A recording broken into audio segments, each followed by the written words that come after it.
importancia tiene para la Unión los valores y los principios recogidos en el artículo 2 del Tratado de la Unión Europea?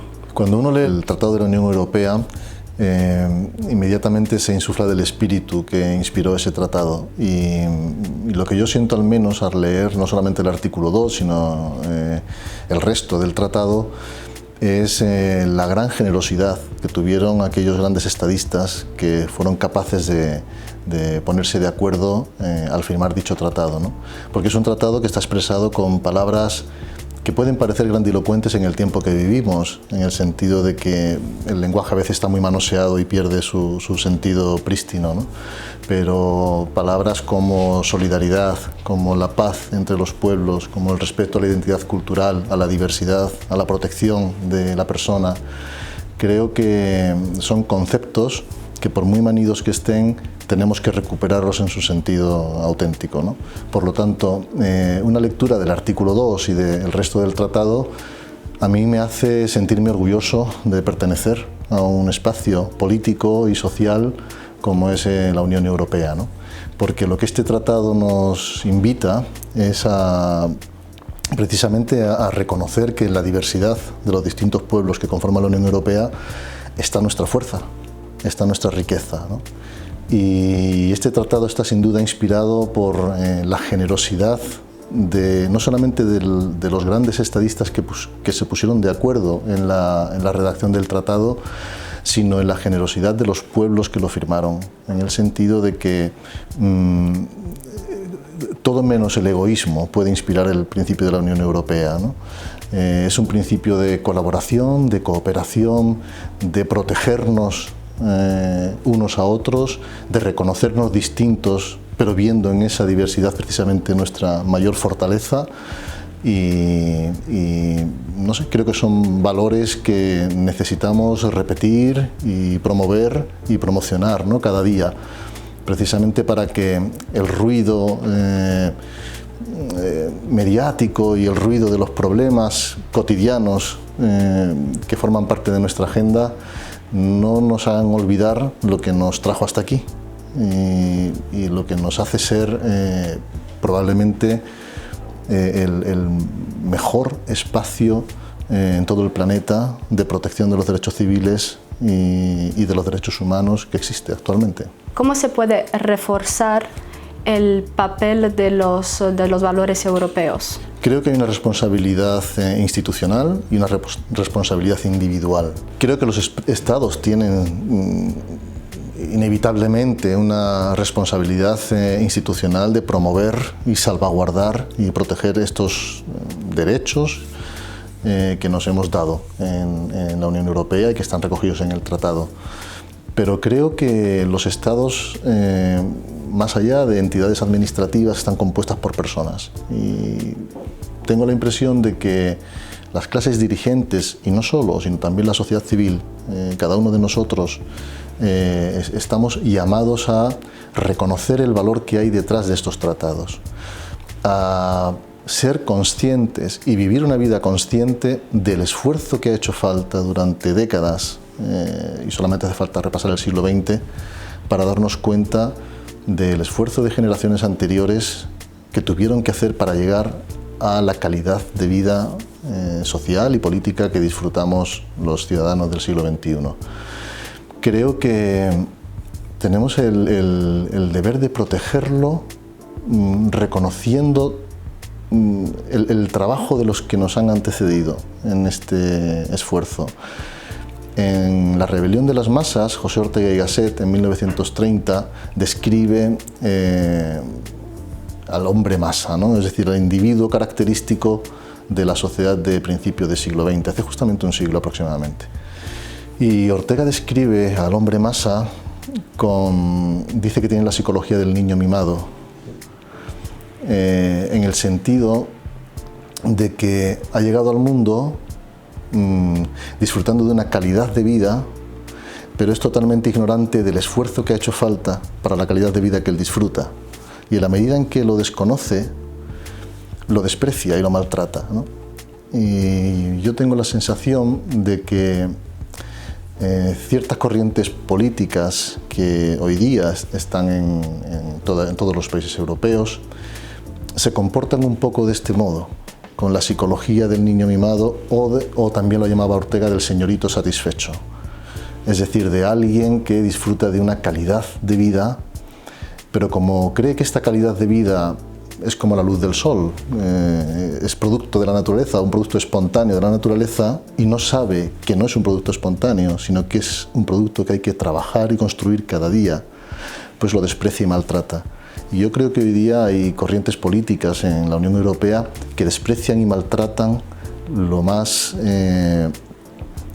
sagrado que tenemos, que es el derecho y el respeto a la persona, al individuo, y los derechos fundamentales que nos hemos dado como espina dorsal de nuestro entorno político. ¿Pueden la desinformación y las fake news atentar contra los valores europeos? Completamente. El fenómeno de las fake news, que irrumpe con fuerza en nuestra democracia a partir de 2016 por los eventos políticos que tuvieron lugar en aquel momento, prácticamente dos, no por resumirlo, sintetizarlo en dos, aunque hubo muchos, pero el Brexit en primer lugar y la campaña política que precedió al referéndum de junio del 2016 en Reino Unido, y la inesperada victoria de Donald Trump en Estados Unidos, y la campaña política que decidió aquella presidencia. Aquellos dos eventos políticos y la campaña política puso al descubierto la fragilidad de los sistemas de información que tenemos y la fragilidad de la prensa como institución. ¿Por qué las fake news, la desinformación? En realidad deberíamos hablar, siguiendo la Comisión Europea, deberíamos hablar de desórdenes informativos, porque las fake news es un tipo de desorden informativo, pero no el único. ¿Por qué los desórdenes informativos son una amenaza para el Tratado de la Unión Europea y el espíritu que preside el Tratado de la Unión Europea? Pues en mi opinión es una amenaza porque quiebra algo que es muy difícil de conseguir, que es la confianza en las instituciones. Nuestros sistemas políticos funcionan y nuestras democracias funcionan en la medida en que los ciudadanos confiamos en las instituciones. Y la confianza, en el momento en que se pierde, es muy difícil de recomponer o de restituir. El fenómeno de las fake news, de las noticias falsas, no es un problema que ataña principalmente a los periodistas. Se suele pensar o se suele creer que los periodistas tienen que resolver este problema de las noticias falsas o que en cierta forma tiene que ver con ellos. Pero no es así. Los periodistas son víctimas, como cualquier ciudadano, de las noticias falsas. Los que producen noticias falsas no son los periodistas, o lo son en la medida en que pueda serlo cualquier otro agente anónimo, ¿no? Está bastante estudiado el fenómeno desde 2016 hasta aquí, y ya sabemos que la noticia falsa, la fake news, es un mensaje con apariencia de noticia periodística que sin embargo ni se produce ni se difunde por los cauces habituales del periodismo. La noticia falsa generalmente surge en un sitio web anónimo, difícilmente rastreable. De ahí salta a grupos cerrados en las redes sociales, las comunidades cerradas en ciertas redes sociales. De ahí salta a las redes sociales abiertas, Twitter, Facebook, Instagram, etc. Y de las redes sociales abiertas dan el salto a los medios de comunicación. A los medios de comunicación suelen llegar las fake news cuando el periodista trata de desmentirla, en cuyo caso ya está hablando de la fake news, o del bulo o del rumor, o cuando de un modo incompetente o por un fallo en el protocolo profesional y deontológico, utiliza como fuente una información no contrastada que ha visto en las redes sociales. Sea cual sea el camino por el que la fake news llega a los medios de comunicación, el que la creó ha conseguido su objetivo, que es la máxima difusión de ese bulo y de ese mensaje. Cuando analizamos las fake news nos damos cuenta claramente de los componentes que tiene, porque verdaderamente son muy sofisticadas. Siempre ha existido la mentira y las mentiras interesadas, o siempre han existido los bulos. Esto no es nuevo de nuestra época. Lo que sí es nuevo de nuestra época es el soporte tecnológico que los bulos tienen para propagarse o para viralizarse, ¿no? Y cuando uno analiza las fake news rápidamente se da cuenta de que son mensajes diseñados para producir en el lector o en el espectador o en el usuario de las redes sociales ira, enfado, consternación, miedo muchas veces, y precisamente esos sentimientos primarios son los que utiliza el mensaje para propagarse. Porque cuando una persona está dominada por sentimientos primarios como el miedo o la ira, no actúa racionalmente, actúa de un modo irracional, y esa irracionalidad le lleva pues, a compartir el mensaje en sus redes sociales rápidamente, sin haberse parado a pensar la veracidad que puede haber detrás o el interés que puede haber detrás de quien lo ha promovido, ¿no? Entonces creo que están bastante conectados. Por un lado, la desconfianza hacia las instituciones, en buena parte responsabilidad de líderes políticos irresponsables, y la pérdida de calidad de la información que circula por la esfera pública. Creo que ambos fenómenos contemporáneos tienen que ver con una pérdida, una merma de la calidad de nuestras democracias. ¿Ha habido un aumento de las fake news a raíz de la pandemia? Totalmente. Es un fenómeno que tiene nombre, se lo puso la Organización Mundial de la Salud, que la llamó infodemia. La infodemia, que obviamente es una palabra, ¿no?, que produce, o fruto, digamos, de la pandemia y de la crisis informativa. La infodemia alude a la propagación de mensajes falsos, no comprobados, medias verdades, misinformation, como llaman los anglosajones, de contenido sanitario o que produce algún tipo de alerta sanitaria. Las fake news están catalogadas y sabemos los tipos de fake news que existen. Hay muchos trabajos en este sentido de investigación que tratan de explicar el fenómeno. Las más frecuentes, la mayoría de las fake news que circulan por las redes sociales son de contenido político y tienen que ver con la lucha política cotidiana, ¿no? Un bando contra otro bando que polarizan el debate político y que con frecuencia y lamentablemente marcan la agenda política. Lo consiguen los creadores de fake news porque sobre todo los partidos políticos que están en los extremos ideológicos utilizan esos mensajes cuando no los promueven precisamente para establecer un terreno de juego en el que no cabe el debate racional, porque el gran problema del populismo y el gran problema de la desinformación que inflama ese populismo es que los populistas establecen el terreno de juego en el que todos los demás nos vemos obligados a jugar. En la campaña del Brexit se vio claramente, ¿no? Una serie de eslóganes basados en datos falsos. Eran conscientes los promotores de la campaña del Brexit de que eran falsos, pero bueno, se lo dijeron a Farage, ¿no?, en el Parlamento Europeo, le dijeron: ustedes, después de ganar, ¿no?, el referéndum, ustedes saben que han ganado este referéndum basándose en mentiras. Y la respuesta de Farage fue: ¿y ya qué importancia tiene? ¿Ya qué más da? Hemos ganado. ¿Qué me vienes a contar ahora de la campaña, ¿no? Digamos que la política racional, la política precisamente que inspira el Tratado Fundacional de la Unión Europea, eso establece unas normas de juego de respeto al adversario, de respeto a la verdad de los datos, y cuando tú estás acostumbrado a jugar en ese terreno de juego, con esas normas de fair play, ¿no?, en esas normas de, oye, la dialéctica política es necesaria y las sociedades solamente avanzan cuando hay dialéctica y confrontación de opiniones y discusión honesta de las políticas y de las opiniones. Sin embargo, se ven con frecuencia obligados a jugar en el terreno de juego que marcan los populistas, que están llenos de mentiras. Y en ese terreno de juego llevamos las de perder siempre, porque los populistas son maestros del arte de la mentira y del engaño. Es imposible intentar aplicar unas normas de racionalidad política o de discurso político racional en el terreno de juego que marcan los populistas, ¿no? Entonces yo creo que son dos fenómenos paralelos que explican en buena parte lo que nos está pasando. Y lo que nos está pasando es que la tecnología ha creado un sistema de comunicación horizontal en el que ha desaparecido la identidad del emisor. En el mundo analógico sabíamos quién hablaba, y en la medida en que sabías quién era el emisor, tenías la posibilidad de intuir sus intenciones, la calidad de la información que manejaba, etcétera, ¿no? Me refiero a, en fin, en el mundo analógico, anterior a Internet, podías coincidir o no con la línea editorial de un periódico, pero sabías qué periódico te estaba hablando. En el mundo digital todo esto ha saltado por los aires.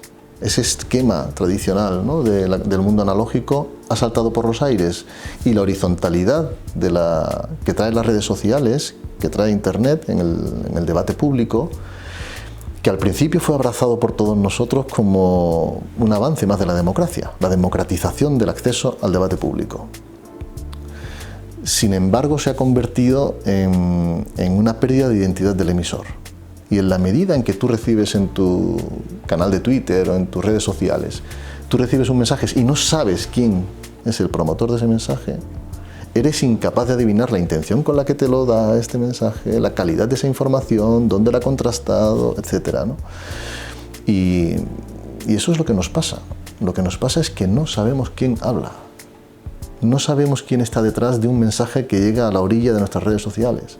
Por último, te iba a preguntar sobre cómo podemos luchar contra la desinformación, pero quizás te parezca mejor qué herramientas tiene la Unión Europea para luchar contra las fake news. En mi opinión, el único camino es la educación.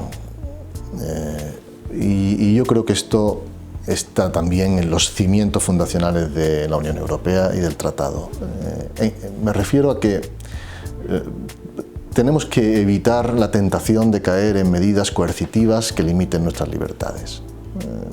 No podemos, en mi opinión, creo que sería equivocado pensar que vamos a combatir las fake news limitando el derecho a la libertad de expresión.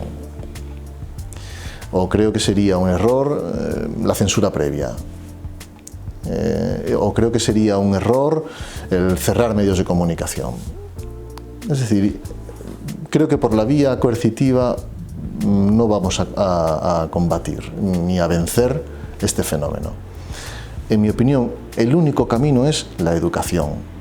Y cuando digo la educación me refiero a que las noticias falsas no tendrían ningún éxito si llegaran a una población con pensamiento crítico y a una población debidamente alfabetizada en el uso de las nuevas tecnologías. Creo que la Unión Europea está haciendo un gran esfuerzo como, digamos, institución supranacional, pero también los gobiernos nacionales, precisamente respondiendo a la llamada de la Comisión Europea.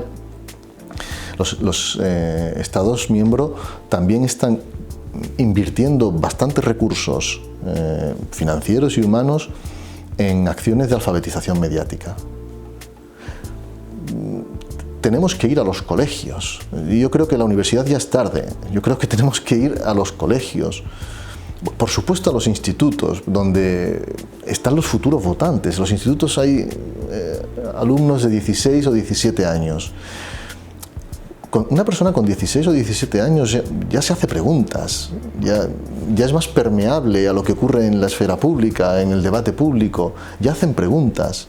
Tenemos que promover acciones de alfabetización mediática adecuadas para cada tipo de público. Obviamente, las clases que yo doy sobre fake news en la universidad no podría darlas o replicarlas en un colegio a niños de 8 años. No tendría ningún sentido y eso no serviría para nada.